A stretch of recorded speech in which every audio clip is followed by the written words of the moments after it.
I was 8 years old the day the red bicycle appeared on our porch. It wasn't my birthday. It wasn't Christmas.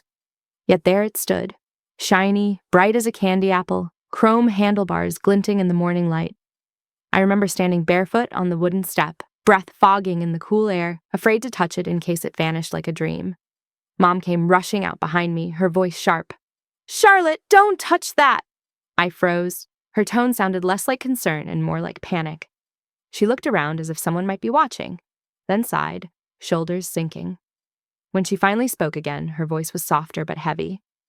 "Just come inside. I'll return it later." Return it? A bike like that? To who? But I was a kid. Excited, confused, desperate to ride. The questions in my head scattered like birds when Mom disappeared into the house.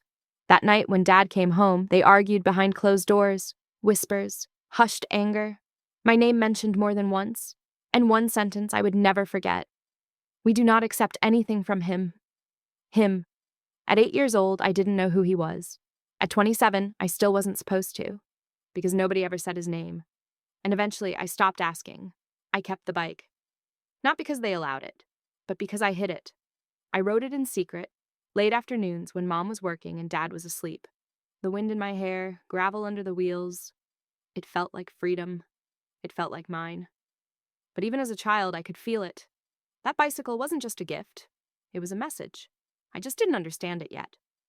Not until 20 years later, when a lawyer in a dark suit walked up my driveway holding a brown envelope sealed in red wax and said my grandfather's name like it was a key unlocking a door no one wanted me to open. The letter inside would change everything.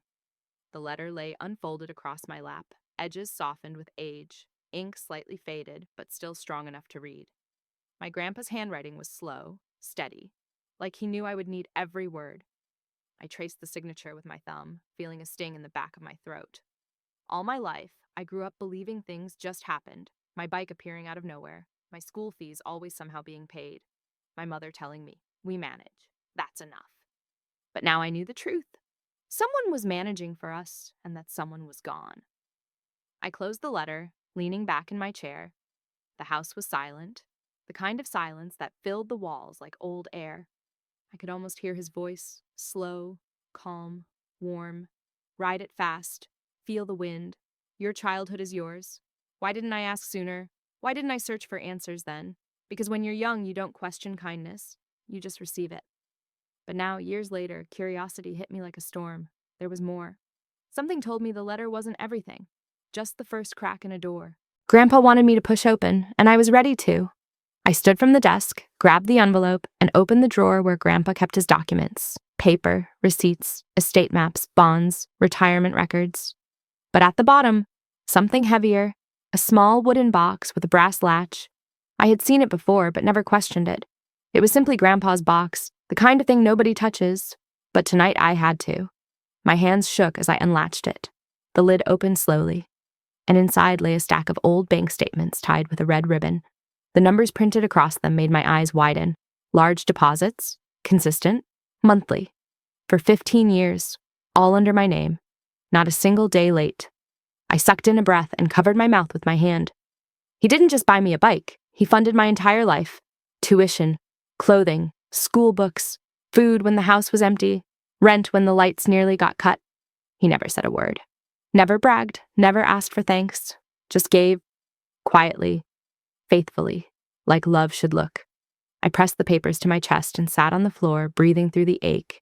Tears didn't fall yet, but they were close, burning just behind my eyes. There was a key inside the box, too, small and silver, with a tag. Locker 37, Whitestone National Bank. My heart thudded so loudly I could feel it in my throat. A bank locker? What could he possibly have locked away? Money, documents, jewelry, something meant for me? I grabbed the key, I grabbed the letter, I grabbed my coat. I wasn't waiting another day. Whitestone Bank was 10 minutes away by car, but every minute felt slow, unreal. Streetlights blurred past, the sky cold and gray, like the kind of morning that carries secrets. I parked, stepped out, and stared at the building. Tall, reflective glass, quiet, professional. Inside, the marble floor echoed under my footsteps. A woman at the counter looked up politely. "Welcome. How can I help you today?" My voice trembled. I need access to locker 37. I have the key. She smiled gently. May I see your ID? I handed it over with the key. Her calm professionalism shifted subtly. A flicker of surprise, then something like recognition. She typed into her computer, then paused, eyes widening slightly. A silence. Then, please wait just a moment. She disappeared into a back office, fast, like the request wasn't normal. My pulse quickened. Something was happening. Not just a locker, not just documents. Something big. After a long minute, a man in a dark suit emerged, tall, in his 50s, stern but respectful. He walked toward me with purpose, extending his hand. I'm the branch manager. Your name is on a file we were instructed to release under specific circumstances. Specific? I whispered. Yes, he nodded. Only when your grandfather passed, and only if you came here alone. The world tilted. My breath caught. Grandpa, plan this? He knew. He wanted me to find this. The manager guided me to the vault. Cold air, steel walls, a long hallway lined with numbered lockers. He stopped at 37. His hand hovered over the keyhole, then he looked at me. Are you ready? What's inside may change a lot for you. I swallowed. I'm ready. He inserted the key. The lock clicked, and the door opened slowly, like a story beginning again after years of silence. The room felt colder that night than it ever had. Not because of the weather, not because of the thin walls, but because of everything unspoken that now lived between us. The letter from Grandpa sat on the table like a beating heart, small, quiet, but full of life-changing truth. A truth that refused to let either of us rest. I sat on the floor beside the window, staring out at the silent street, while my younger brother Jason paced back and forth like he was trapped in a maze he didn't know how to escape from.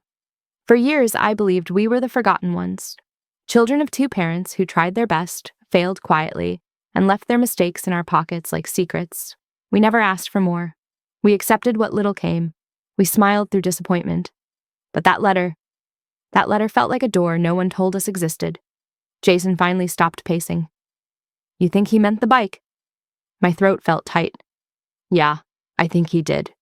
He ran a hand through his hair. And the clothes, and the Christmas money, all those envelopes we just found in Mom's drawer. I looked down at the letter in my hand. Grandpa's handwriting, shaky but sure. You never asked who gave you your first bike? I'm glad you enjoyed it. I read it again and again until the words blurred. We always thought Dad saved up for that bike. He'd told us he worked extra hours, took double shifts. I remembered how proud he looked when I rode it for the first time, how I hugged him like he was the greatest man alive. Jason sank into a chair. So he lied. I swallowed. He didn't just lie, they hid everything. My voice cracked, surprising even me. I hadn't realized how much it hurt. Not the lie, but the truth beneath it. Grandpa didn't abandon us. They cut him off. They hid his gifts. And now he was gone. We couldn't ask why. We couldn't ask what happened. We couldn't ask why love had to travel through hidden envelopes and unsigned cards. All we had left was this letter and a key. Jason stared at the second note. Shorter, scarier. If you're reading this, it means your mother never told you. Go to the safe deposit box, Bank of Fairmont, box 012. The whole night we barely spoke, but we didn't need to. Some truths don't need words. They burn silently behind the ribs until they demand to be seen. When morning came, we didn't eat, didn't dress nicely, didn't even comb our hair. We just took the train to Fairmont with Grandpa's letters in a plastic folder. The bank was tall, quiet, too grand for people like us. The marble floors made every step feel louder, every breath heavier. The banker at the desk was a middle-aged man, polite but distant until I handed him the key. His expression changed instantly. He stood up slowly. One moment, please. He walked away, almost hurried, and returned with two managers. Real managers, suits, polished shoes, eyes sharp like they knew something we didn't. Jason tensed beside me. One manager spoke carefully. You are the grandchildren of Mr. Arthur Hale? My mouth was dry. Yes. They exchanged looks, not casual looks. Looks full of weight. Follow us. We walked through a secure door, down a hallway of safety deposit boxes that stretched like a silent secret library. Finally, they stopped at box 12. The manager inserted his key beside ours. Click. The lid opened. No dust, no papers, no family photos. Just one black envelope and a single navy blue book. My heart trembled as I reached for the envelope. Inside was a letter, newer, written less than a year ago. Jason read aloud because my hands were shaking too badly. I never wanted wealth to come between families, so I gave everything quietly. And when they shut me out, I saved it for you instead. My vision blurred. Forgive them if you can, but never let them take from you again. Jason lifted the navy blue book, not a journal, not a storybook, a bank ledger, and when he opened the first page, both of us stopped breathing. $1,194,000, 42. We stared. We reread. We counted zeros like children learning numbers for the first time. 1 billion. Not thousands, not millions. 1 billion. I stumbled back, gripping the table edge as the banker watched quietly, like he'd seen this shock before, but never without heavy hearts attached. Jason whispered, voice cracking. He left all of it to us. No celebration came, no smile, no scream, just a deep, aching sadness, because Grandpa never got to see us see this, never got to watch us understand, never got to hear us say thank you. The manager spoke gently, as if afraid we'd break. There are instructions attached, investments, properties, accounts, all legally under your names now. My voice finally returned, soft, trembling. He loved us. I didn't say it for Jason. I said it for myself, for the child inside me who once thought she wasn't worth loving. Jason leaned against me, crying into my shoulder, not from joy, but from grief so loud and raw it shook us both. We left the bank with nothing in our hands but everything in our hearts. Outside, the wind felt different, freer, heavier, kinder. Life didn't magically fix itself. Money didn't heal abandonment overnight. But the truth did something even larger. It stitched a hole we didn't know was still bleeding. We didn't run away to luxury. We didn't disappear behind locked mansions. We went home. To the same house, sat at the same table, and breathed for the first time without wondering if we deserved more. Grandpa's love answered that question for us. We did. And now we finally understood. We never asked who paid for my first bike, because we never imagined it could have been love all along.